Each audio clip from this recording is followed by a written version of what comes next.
దేహమును అలా పవిత్రంగా కాపాడుకోవటం వలన మొట్టమొదట మనం భద్రంగా ఉంటాం. దేవుడు మనలో నివాసం ఉంటాడు.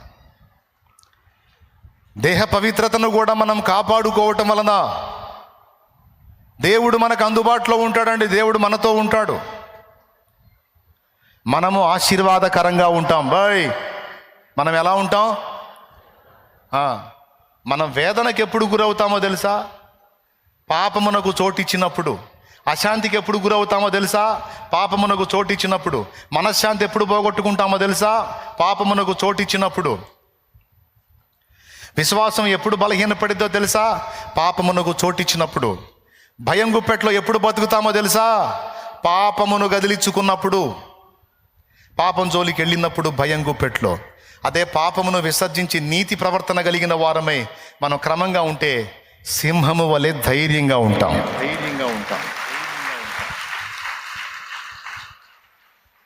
అర్థమైందా? భయపడే అధికారి ఎవరు? లంచము పొందిన అధికారి భయపడతాడు. లంచాన్ని ముట్టనివాడు మీసం తిప్పి రోషంగా మాట్లాడతాడు, సవాలుకరంగా ఉంటాడు. ఎవరి దగ్గర రూపాయి ఆశించాలా, రూపాయి పొందలా, ఎవడరా నన్ను అనేది అనే దమ్ము కలిగి ఉంటాడు.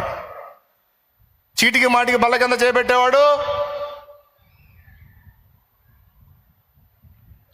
అవినీతి నిరోధక శాఖ వాళ్ళు ఎప్పుడొచ్చి పట్టుకుంటారో, పండుకుంటే నిద్ర పట్టదు. ఆఫీస్లో కూడా భయమే. ఎవడో ఎలా బుక్ చేస్తాడో భయమే. భయం భయం భయం భయం దరిద్రం. అదే దాన్ని ముట్టనోడు రోషం కలిగి ఉంటాడు, ధైర్యంగా ఉంటాడు. ఎవడు అవినీతి నిరోధక శాఖ వస్తే ఏం చేస్తారు? వచ్చి చూసుకో, లెక్క కూడా చేయరు. నేను అందుకే చెప్తున్నా, ఉండాల్సిన దరిద్రం అంతా పాపంలోనే ఉంది. దాన్ని అనవసరంగా తెచ్చిపెట్టుకున్నప్పుడు అన్నీ కోల్పోతాడు మనిషి. దాన్ని కానీ కట్టడి చేయగలిగితే దేవుడిచ్చినవన్నీ పొందుకుంటాడు. ఇది మొదటి సంగతి. అయిపోయింది. దేవుడిచ్చినవన్నీ పొందుకుంటాడు. అందుకే దేవుడు మనకు చెప్పిన పథ్యాలలో ప్రప్రథమమైన శ్రేష్టమైన ముఖ్యమైన ఆ పథ్యం ఏంటో తెలుసా? పాపమే. పస్కెర్లైనోడికి ఎన్ని ఉంటాయి పథ్యాలు? పస్కెర్లైనోడికి ఎన్ని పథ్యాలు ఉంటాయండి? మాంసం తినొచ్చా? మందు తాగొచ్చా? వ్యభిచారం చేయొచ్చా? ఇంకా ఏది పడితే తినకూడదు, ఏది పడితే చేయకూడదు. పథ్యాలు చాలా ఉంటాయి. కానీ మనకు దేవుడిచ్చిన పథ్యం ఒక్కటే, పాపము చేయొద్దన్నా.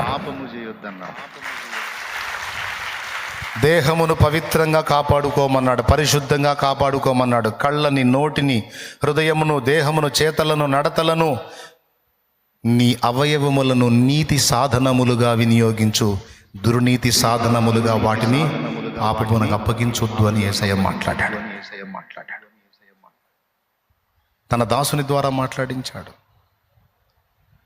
దీనివల్ల ఏం జరిగింది బ్రదర్? పరిశుద్ధత కలిగి బ్రతుకుతున్నటువంటి వాళ్ళు సింహము వలె ధైర్యముగా ఉంటారు. ఈ పాపాలు చేసుకొని అన్ని తగిలించుకున్న వాళ్ళకి నేను ఎన్ని ధైర్యాలు చెప్పినా సరే దడలోనే బతుకుతారు. ఎందుకంటే పాపం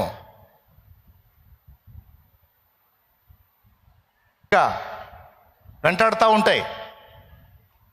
కరెంటు తీగను పట్టుకున్నాడు, ఇప్పుడు మనోడు వదిలిన అది పట్టుకుంటుంది. జిమా జిమా జిమా లాగుతూ ఉంటుంది, మొత్తం సరికంతా అయిపోయింది దాకా. ఒక్కొక్కడేం పెద్ద మెయిన్ లైన్ పట్టుకుంటాడు, ఒక్క దెబ్బలో లేపేసిద్ది. కొన్ని పెద్ద పెద్ద పాపాలు ఉన్నాయి, మళ్ళీ రెండో రోజు కూడా ఛాన్స్ ఉండదు, ఒక్క దెబ్బలో లేవటమే. ఎంతమందికి అర్థమవుతుందో ఏమో మరి. కొంతమంది ఇంట్లో ఉండే చిన్న చిన్న వైర్లు పట్టుకుంటుంటారు, అది నిదానంగా లాగుతూ ఉంటుంది, జలగ పీల్చినట్టు. కానీ మొత్తానికి పాపం మాత్రం వైనం చేయకుండా వదిలిపెట్టదు. దయచేసి ఈ మాటను తీవ్రంగా తీసుకోండి. దాని జోలికి పోలేదా? దాన్ని అధిగమించి బతుకుతున్నావా? నేను చెప్తున్నా, ఫస్ట్ విశ్వాసంలో బలంగా ఉంటావు, ప్రార్థనలో నీ చేత కలిగి ఉంటావు, దేహంలో పవిత్రత కలిగి ఉన్నందున ఆరోగ్యంగా ఉంటావు, మనశ్శాంతిగా ఉంటావు, ధైర్యంగా ఉంటావు. ఎన్నెన్ని ఉన్నాయండి. దేవుడిచ్చినవన్నీ పొందుతావు. ఫైనల్గా దేవాలయంగా మారిపోతావు. ఒకటి అలాగున పవిత్రంగా ఉన్నందున నువ్వు బాగుంటావు, మిగిలిన వాళ్ళకి మాదిరిగా ఉంటావు, మనశ్శాంతిగా ఉంటావు, ఆరోగ్యంగా ఉంటావు, ధైర్యంగా ఉంటావు, విశ్వాసంతో ఉంటావు, నిశ్చేతలో ఉంటావు, సూపర్గా ఉంటావు. ఒకవేళ పాపంతో రాజీ పడ్డావు అనుకో, ఇప్పుడు చెప్పినవన్నీ పోగొట్టుకుంటావు. సింపుల్. ఒకటి, ఒకవేళ పాపంతో రాజీ పడకుండా పోరాడి నిలబడ్డావా, నేను చెప్పినవన్నీ పొందుకుంటా. వీటితో పాటు దేవుడు నీలో నివాసం ఉంటాడు, ఉండి ఆయన సేవ నీ చేత చేయించుకుంటాడు. ఏం చేసుకుంటాడు? ఎందుకు సేవ చేయించుకుంటాడంటే రేపు నీకు అక్కడ స్వాస్థ్యం ఇవ్వటానికి, రేపు నీకు అక్కడ బహుమానం ఇవ్వటానికి. రేపటి రోజున దానైనా నా కుమారుడా కష్టపడ్డావు, రాయా కూర్చున్నావేంది, కష్టపడ్డావు నా కుమారుడా, రాత్రి పగళ్ళు నా పని చేశావు, నీలో నేను నివాసం ఉండి నేను బాగా వాడుకున్నాను నాయన, నిన్ను వాడుకున్నాను మరి ఒట్టిగా వదిలిపెట్టను, నిన్ను వాడుకున్నందుకు గాను ఇదిగో నా బహుమానమని నా ప్రభు రేపు అక్కడ బహుమానము, జీతము అన్నీ ఇస్తాడు. వాడుకున్నందుకు జీతం, అంతేకాదు వాడుకున్నందుకు బహుమానం ఇస్తాడండి. ఆయన అన్యాయస్తుడు కాదు, నీతి గల న్యాయాధిపతి. మనం వాడబడాలి. మీరందరూ ప్రసంగం కింద శాలేమన్నయ్య నిన్ను ఇంకా దేవుడు వాడుకోవాలి, దేవుడు నిన్ను బహుగా వాడుకోవాలి, కామెంట్లు చూసి అప్పుడప్పుడు కామెంట్లు చూస్తా, ఎవరెవరు ఏమేమి మాట్లాడుతున్నారని చూస్తా. అందులో నిన్ను వాడుకోవాలి, నేను అది చదివినప్పుడల్లా అనుకునేది ఏం తెలుసా, నన్ను వాడుకోవటం సరే, ఆల్రెడీ వాడుకుంటున్నాడు, మరి నిన్ను వాడుకోవద్దా, నువ్వు వాడబడొద్దా బిడ్డ, నువ్వు వాడబడవా? నా ప్రశ్న అది.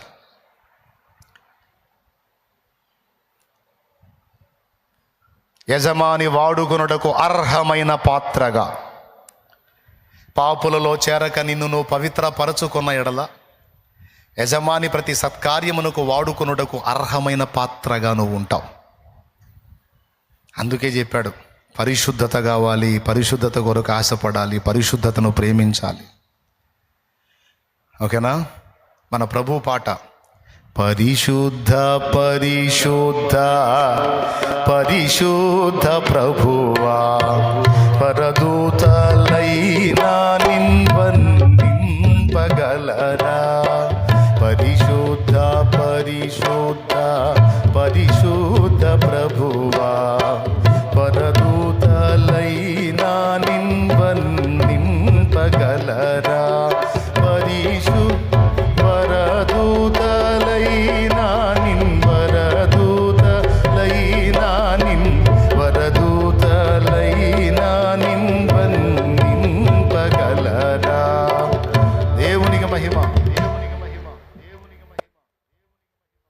పరిశుద్ధుడు మన ప్రభు, పరిశుద్ధుడు.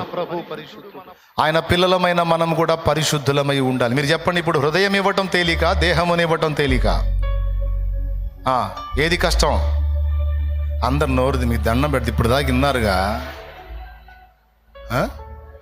దేహమునిచ్చుట ఏ కష్టం. మనందరం దేవదాసయ్య గారి లాగా పాడుకుందాం. తనువు నాదిదిగోగై కొనుమియో ప్రభువాని పనికి ప్రతిష్ఠించుమీ, తనువు నాదిదిగోగై కొనుమియో ప్రభువాని పనికి ప్రతిష్ఠించుమీ, దినములు క్షణములు తీసికొని అవి నీదు వినతిం ప్రవహింపజేయను శక్తి నీయుని, తనువు నాదిదిగోగై. దేహమును అప్పచెప్పాడు. కొంచెం పైకి బానిరా స్క్రీన్ అబ్బాయి. అదిగో ఘనమైన నీ ప్రేమ కారణంబున నీకై పని చేయ చేతులివిగో, ఘనమైన నీ ప్రేమ కారణంబున నీకై పని చేయ చేతులివిగో. చేతులు సమర్పిస్తున్నాడు. యనయంబు నీ విషయమై సొగసుగా దురుకు ధనముతో బరుగెత్త వినయ పాదములివిగో. బా, ఎంత అద్భుతమైన. యనయంబు నీ విషయమై సొగసుగా చురుకు ధనముతో బరుగెత్త వినయ పాదగై కొనుమీవో నీ పనికి ప్రతిష్ఠించుని. పరిశుద్ధులుగా ఉండుటకు మనల్ని పిలిచాడు, పరిశుద్ధ రక్తముతో కడిగాడు. నా హృదయం ఒక్కటి ఉంటే చాలనుకోవద్దు బిడ్డ. ప్రాణాత్మ దేహములు పవిత్రత పొందాలి, పరిశుద్ధత పొందాలి. పరిశుద్ధతకు ఆశ ఉండాలి. ఎంతకాలం మలిన కంపు? కడగబడిన పంది మరలా బురలోకి పొర్లినట్టు పంది స్వభావాన్ని ఎంతకాలం చూపిద్దాం? కడగబడిన పంది మరలా బురదలో ఒట్టిని అదుపులో పెట్టుకో, చేతలను అదుపులో పెట్టుకో, నడతలను అదుపులో పెట్టుకో, నీ దృష్టిని అదుపులో పెట్టుకో. నువ్వు నా బిడ్డవి, నా రక్తంతో కడుక్కున్నా, నిన్ను పరిశుద్ధపరుచుకున్నా. నా రాజ్య వారసురాలివి, వారసుడివి. నా రాజ్యానికి హక్కుదారురాలివి, హక్కుదారుడివి. అందుకు తగిన జీవితాన్ని నీవు కలిగి ఉండునట్లు జాగ్రత్త పడమని నా ప్రభు మనందరినీ పిలుస్తున్నాడు. అన్ని విషయాలలో నిబద్ధత కలిగి దేహమును కూడా దేవునికి సమర్పించు. పాపమును శక్తిగా మారకుండా, పాపము ఒక తలంపు రూపంలో ఉన్నప్పుడే దాన్ని చంపేద్దాం. పాపమునకు వ్యతిరేకంగా పోరాడదాం. పరిశుద్ధాత్మకు సహకరిద్దాం. పరిశుద్ధాత్మతో నింపబడదాం. నిత్య జీవమును స్వతంత్రించుకోవటమే కాదు, నిత్య స్వాస్థ్యాన్ని కూడా పొందటానికి మనం ప్రిపేర్ అవుతాం. నిత్య జీవముతో సరిపోతుందా? నిత్య స్వాస్థ్యం కూడా కావాలా? నిత్య జీవము ఉచితమే, మరి నిత్య స్వాస్థ్యము మన ప్రయాస ఫలము. ఏంటిది? దానికోసం నీవు నేను సేవ చేయాలి, ప్రభు పని చేయాలి, దేహ పవిత్రతను కాపాడుకోవాలి. ఈరోజు ఒక తీర్మానం చేద్దాం. ఇంతకాలం కొంచెం పిచ్చితనంగా ప్రవర్తించాను. నా నోటిని, నా కళ్ళని, నా హృదయాన్ని, నా దేహాన్ని అపవిత్రం చేసుకున్న ప్రభు నిర్లక్ష్యం చేసి ఈరోజు స్పష్టంగా నాతో మాట్లాడా.